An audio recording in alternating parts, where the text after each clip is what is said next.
সারাদিন আজকে কি কি করলাম, কোথায় গেলাম, এই নিয়ে থাকছে আজকের ভিডিও।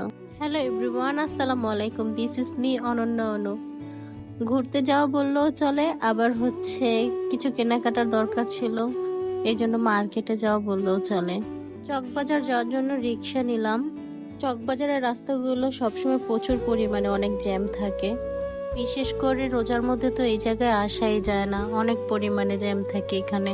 কিছু কসমেটিক্স কিনলাম, তারপর ব্যাগের দোকানে গেলাম। এই ব্যাগটা আমাদের খুব পছন্দ হয়েছে। কিছু ক্লিপও নিলাম।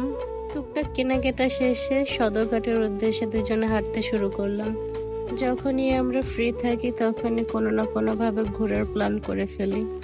তারপর সদরঘাটে এসে বোরকার দোকানে ঢুকলাম। আমি বোরকা দেখছি কোনটা ভালো লাগে। বোরকার প্রাইসগুলো এত বেশি ছিল। 2 ঘন্টা ঘোরাঘুরি শেষে তারপর আমরা খাওয়ার জন্য বসি। খাওয়া দাওয়া শেষে দুজনের বাড়ির উদ্দেশ্যে রওনা দিই। আজকের ভিডিওটা এই পর্যন্ত। সবাই ভালো থাকবেন। আল্লাহ হাফেজ।